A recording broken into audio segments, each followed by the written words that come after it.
नमस्कार। दर्शन डायरीज में आप सभी का स्वागत है। दर्शन डायरीज में आज हम सुनेंगे हरितालिका तीज व्रत की कथा। पंचांग के अनुसार भाद्रपद मास के शुक्ल पक्ष की तृतीया तिथि 25 अगस्त दोपहर 12:35 से आरंभ हो रही है, जो 26 अगस्त को दोपहर 1:55 पर ख़त्म होगी। उदया तिथि के हिसाब से हरतालिका तीज का व्रत 26 अगस्त 2025 मंगलवार को रखा जाएगा। हरतालिका तीज व्रत भगवान शिव, माता पार्वती के पूजन का पर्व है, जो सुहागिन महिलाओं द्वारा अपने पति की लंबी उम्र, सुख समृद्धि के लिए रखा जाता है। इस व्रत में निर्जला उपवास भी किया जाता है और रात्रि जागर कर शिव पार्वती की पूजा की जाती है। तो चलिए जानते हैं कि इस व्रत को करते कैसे हैं। स्नान करके स्वच्छ वस्त्र धारण करें, व्रत का संकल्प लें, मंदिर या पूजा स्थल को साफ करें, भगवान शिव, माता पार्वती और गणेश जी की मिट्टी की मूर्तियाँ स्थापित करें, माता पार्वती को 16 श्रृंगार की वस्तुएं अर्पित करें, शिव जी को बेलपत्र, फूल, फल आदि चढ़ाएं, गणेश जी को दूर्वा, फल आदि अर्पित करें, धूप दीप जलाकर आरती करें।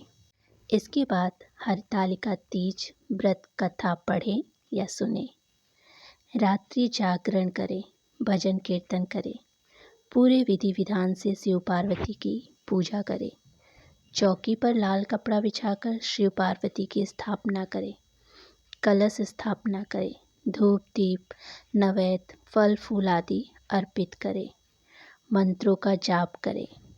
दूसरे दिन सुबह माता पार्वती को सिंदूर चढ़ाएं, हलवे का भोग लगाएं, खीरा या ककड़ी खाकर व्रत का पारण करें, शिव पार्वती की मूर्तियों का विसर्जन करें। इस व्रत में निर्जला उपवास रखा जाता है, यानी कि पूरे दिन पानी भी ग्रहण नहीं किया जाता। माता पार्वती को सुहाग की वस्तुएं चढ़ाई जाती हैं और उन्हें अपनी मांग में सिंदूर भरना शुभ माना जाता है। इस दिन रात्रि जागरण का विशेष महत्व है। व्रत के बाद दान दक्षिणा करना भी शुभ माना जाता है। ध्यान रहे कि हरतालिका तीज व्रत कठिन व्रतों में से एक है, इसीलिए इसे पूरे विधि विधान से करना चाहिए। तो चलिए आगे हम हरतालिका तीज व्रत की कथा सुनाते हैं। भाद्रपद शुक्ल तृतीया को मनाए जाने वाले हरतालिका तीज व्रत की कथा इस प्रकार है। एक बार भगवान शिव ने पार्वती को उनके पूर्व जन्म का स्मरण कराने के उद्देश्य से इस व्रत के महात्म्य की कथा कही थी। श्री भोले केशर बोले, हे गौरी, पर्वतराज हिमालय पर स्थित गंगा के तट पर तुमने अपनी बाल अवस्था में 12 वर्षों तक अधोमुखी होकर घोर तप किया था। इतनी अवधि तुमने अन्न न खाकर पेड़ों के सूखे पत्ते चबाकर व्यतीत किया। माघ की विकराल शीतलता में तुमने निरंतर जल में प्रवेश करके तप किया।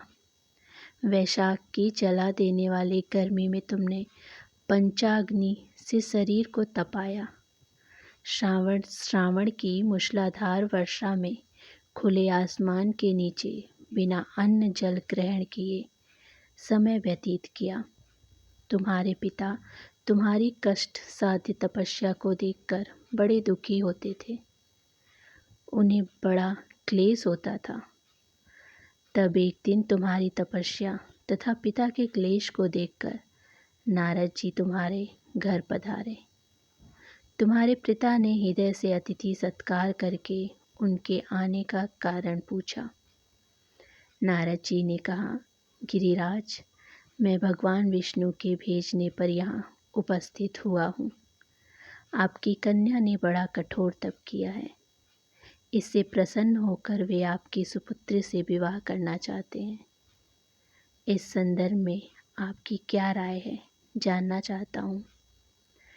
नारद जी की बात सुनकर गिरिराज गदगद हो उठे। उनके तो जैसे सारे क्लेश ही दूर हो गए।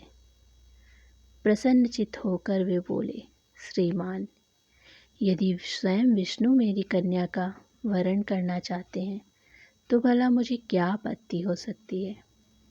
वे तो साक्षात ब्रह्मांड है। हे महर्षि, यह तो हर पिता की इच्छा होती है कि उसकी पुत्री सुख संपदा से युक्त पति के घर की लक्ष्मी बने। पिता की सार्थकता इसी में है कि पति के घर जाकर उसकी पुत्री पिता के घर से अधिक सुखी रहे। तुम्हारे पिता की स्वीकृति पाकर नारद जी विष्णु के पास गए और उनसे तुम्हारे ब्याह के निश्चित होने का समाचार सुनाया। मगर इस विवाह संबंध की बात जब तुम्हारे कान में पड़ी तो तुम्हारे दुख का ठिकाना न रहा। तुम्हारी एक सखी ने तुम्हारी इस मासिक दशा को समझ लिया और उसने तुमसे उस विक्षिप्तता का कारण जानना चाहा। जब तुमने बताया, मैंने सच्चे हृदय से भगवान शिव शंकर का वरण किया है, किंतु मेरे पिता ने मेरा विवाह विष्णु जी से निश्चित कर दिया है। मैं विचित्र धर्म संकट में हूँ, अब क्या करूँ। प्राण छोड़ देने के अतिरिक्त अब कोई भी उपाय शेष नहीं बचा। तुम्हारी सखी बड़ी ही समझदार और सूझबूझ वाली थी। उसने कहा, सखी, प्राण त्यागने का इसमें कारण ही क्या है। संकट के मौके पर धैर्य से काम लेना चाहिए। नारी के जीवन की सार्थकता इसी में है कि पति रूप में हृदय से जिसे एक बार स्वीकार कर लिया, जीवन पर्यंत उसी से निर्वाह करे। सच्ची आस्था और एक निष्ठा के समक्ष तो ईश्वर को भी समर्पण करना पड़ता है। मैं तुम्हें घनघोर जंगल में ले चलती हूँ, जो साधना स्थली भी हो और जहाँ तुम्हारे पिता तुम्हें खोज भी न पाएं। वहाँ तुम साधना में लीन हो जाना। मुझे विश्वास है कि ईश्वर अवश्य तुम्हारा सहायता करेंगे। तुमने ऐसा ही किया। तुम्हारे पिता तुम्हें घर पर न पाकर बड़े दुखी हुए, चिंतित हुए। वे सोचने लगे कि तुम जाने कहाँ चली गई। मैं विष्णु जी से उसका विवाह करने का प्रण कर चुका हूँ। यदि भगवान विष्णु बारात लेकर आ गए और कन्या घर पर न हुई तो बड़ा अपमान होगा। मैं तो कहीं मुँह दिखाने के योग्य भी न रहूँगा। यही सब सोचकर गिरिराज ने जोर शोर से तुम्हारी खोज शुरू करवा दी। इधर तुम्हारी खोज होती रही और उधर तुम अपनी सखी के साथ नदी के तट पर एक गुफा में मेरी आराधना में लीन थी।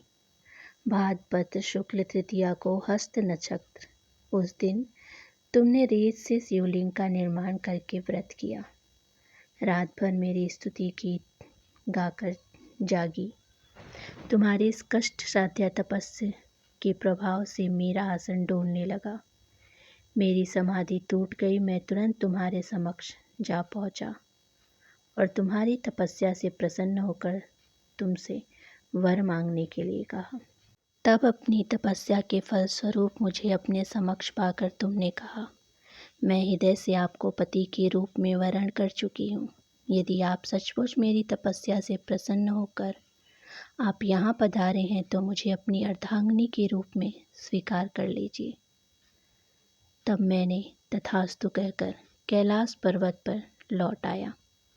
प्रातः होते ही तुमने पूजा की समस्त सामग्री को नदी में प्रवाहित करके अपनी सहेली सहित व्रत का पारण किया। उसी समय अपने मित्र वधु व दरबारियों सहित गिरिराज तुम्हें खोजते खोजते वहाँ आ पहुँचे और तुम्हारी इस कष्ट साध्य तपस्या का कारण तथा उद्देश्य पूछा। उस समय तुम्हारी दशा को देखकर गिरिराज अत्यधिक दुखी हुए और पीड़ा के कारण उनकी आंखों में आंसू उमड़ गए। तुमने उनके आंसू पोंछते हुए विनम्र स्वर में कहा, पिताजी, मैंने अपने जीवन का अधिकांश समय कठोर तपस्या में बिताया है। मेरी इस तपस्या का उद्देश्य केवल यही था कि मैं महादेव को पति के रूप में पाना चाहती थी। आज मैं अपनी तपस्या की कसौटी पर खरी उतर चुकी हूँ। आप क्योंकि विष्णु जी से मेरा विवाह करने का निर्णय ले चुके थे, इसीलिए मैं अपने आराध्य की खोज में घर छोड़कर चली आई। अब मैं आपके साथ इसी शर्त पर घर जाऊंगी कि मेरा विवाह विष्णु जी से न करके महादेव जी से करेंगे। गिरिराज मान गए और तुम्हें घर ले गए। कुछ समय बाद शास्त्रलोक विधि विधान पूर्वक उन्होंने हम दोनों का विवाह सूत्र में बांध दिया। हे पार्वती, भाद्रपद की शुक्ल तृतीया को तुमने मेरी आराधना करके जो व्रत किया था, उसी के फलस्वरूप मेरा तुमसे विवाह हो सका। इसका महत्व ये है कि मैं इस व्रत को करने वाली कुंवारियों को मनोवांछित फल देता हूँ। इसीलिए सौभाग्य की इच्छा रखने वाली प्रत्येक युवती को यह व्रत पूरी एकनिष्ठा तथा आस्था से करनी चाहिए। तो इस तरीके से माता पार्वती ने हरतालिका तीज व्रत रखकर भगवान शिव को प्राप्त किया था।